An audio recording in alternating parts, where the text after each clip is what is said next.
kamtu mataadha, kamtu miila, kamtu harka. Yani adda baafachuu nama barbaachisaa.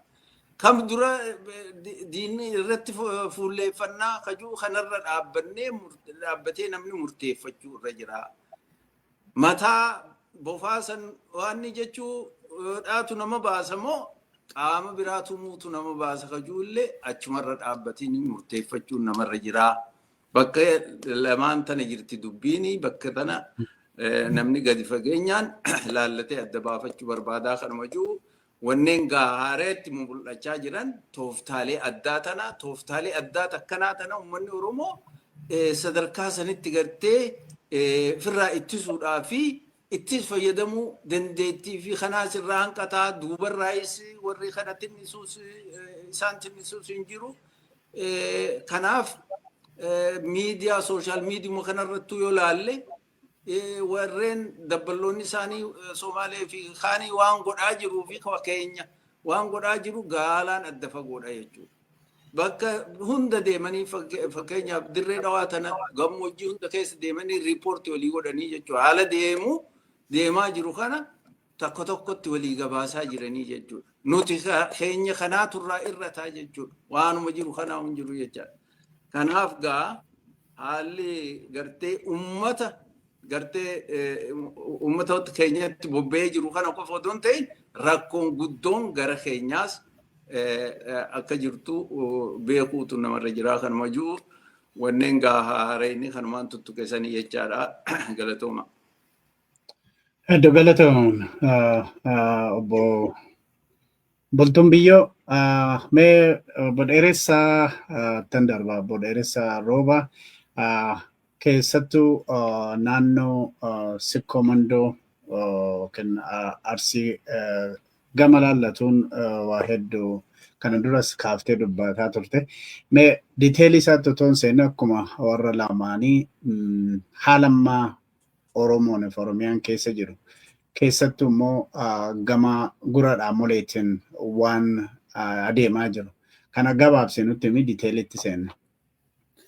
Tole fayyaa ta'e guutamaa wanti yeroo ammaa Oromiyaa keessatti deemaa jiru karaa daangaa adda addaatiin mul'ataa jiru baay'ee waan nama gaddisiisu.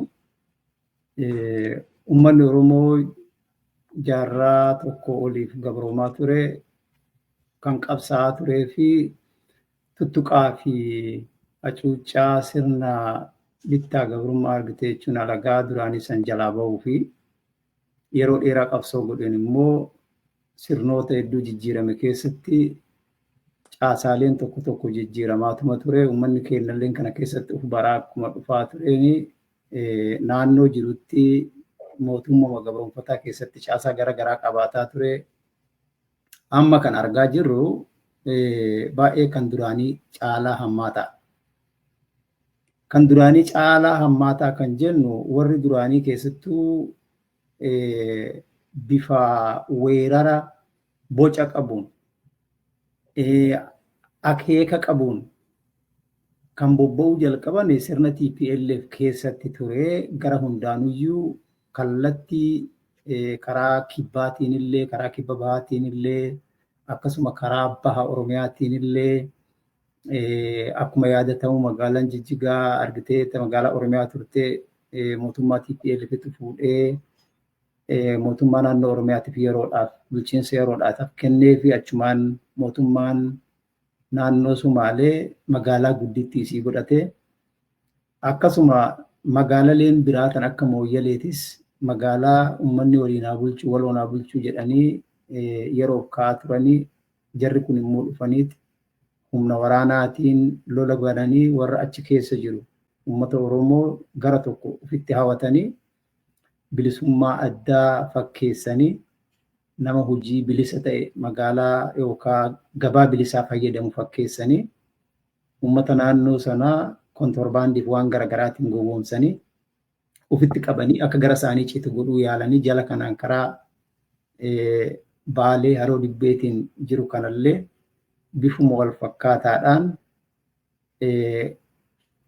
uummata naannoo san jiru hacuucanii qubattoota duraanii kan naannoo san jiru sana ijaaranii asirraa fuudhanii haga daangaa kuunnoo haga Jijjigaatti geessanii leenjisanii uummata kaleessa nagaa waliin qubatu hunda walitti kaasanii lafa sana hunda maqaa isaaniitti akka jijjiiramtu keessattuyyuu maqaa rifereendemii jedhuun uummata keenya gowwoomsanii guyyaa rifereendemiin itti lakkaa'amu jalaa guyyaa dhoysanii kalandarii jijjiiranii guyyaa isaanii mijjatutti nama bakka biraatirraa fe'anii fidanii naannoo tokko tokko qabalee mormiin irra ture hedduu irratti